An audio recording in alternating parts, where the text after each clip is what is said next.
The Department of Defense has a new list of top management challenges to address in the coming year. The Defense Department Office of Inspector General added 3 new challenges this year that weren't on last year's list.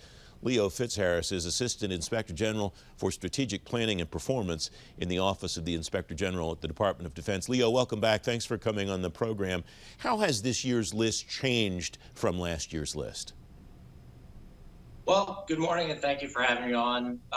This year's list includes 3 new management challenges. We've also taken the opportunity to combine several of the challenges from last year. We also included 4 that are what I would consider more enduring or legacy challenges that the Department of Defense faces. The management challenges document itself is an important statement because it's the Inspector General's independent assessment of the top performance and management challenges facing the DoD. And we assemble this document and identify the challenges through outreach with the Department of Defense, as well as Congress, our oversight partners in the department, as well as what is of concern to the American people. Have you seen areas of improvement among these management challenges in the past year? We have. In terms of financial management, the department is working very hard on improving internal controls as well as accounting. Our recently issued agency financial report addresses some of those.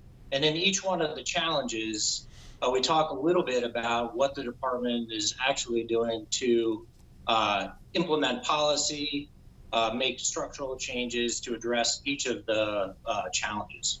One of the ones that jumped out at me, because it's not just limited to the Department of Defense as a management challenge, but all across the federal government as an enterprise, is transforming data into a strategic asset.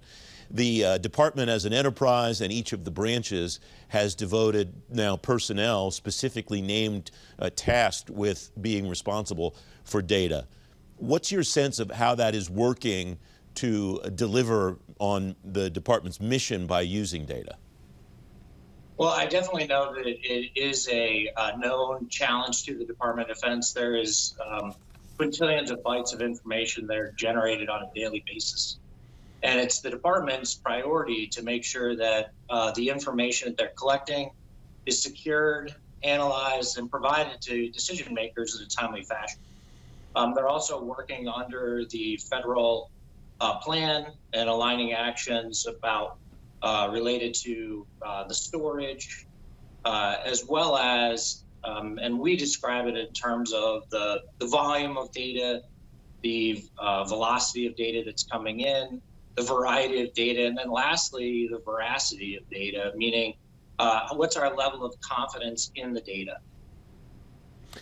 Another of the new additions to the list this year, Leo, is building and sustaining DoD's technological dominance. What are the strengths and weaknesses of the efforts that the department's undertaken to do that? So in terms of emerging technologies are going to transform the way that the Department of Defense conducts warfare. We know that, and our management challenge outlines several, from hypersonics to 5G to microelectronics, and the importance of developing those technologies, implementing them into operations, and then most importantly, securing those technologies from our near-peer competitors. The third new addition to the list is strengthening resiliency to non-traditional threats. Define non-traditional threats and define what resiliency means and how it could be strengthened. So the OIG this year, this is a new one, and obviously is very timely with the pandemic. So the pandemic is an example of a non-traditional threat to the Department of Defense. It impacts our personnel, our operations, where we're either delaying or canceling training exercises, as well as the pipeline of volunteers who are trying to serve in the military. The other thing that with weather and the extreme or the symptoms of extreme weather, whether it be drought or flooding as well as many of us have been talking about, sort of the reduction of ice in the Arctic. Those are the three additions of the 7 that other items on the list.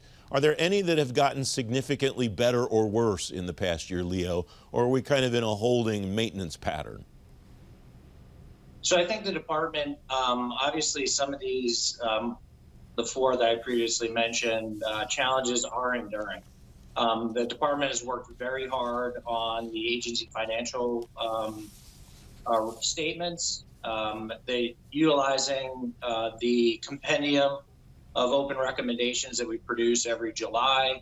They have been focusing on their business operations and reform as it relates to business enterprise architecture, as well as, I think most importantly, taking care of everyone during the pandemic. So the health and wellness challenge that remains in our statement is significant. Leo FitzHarris, thank you very much for joining me. It's great to have you back on the program. Thank you for having me on.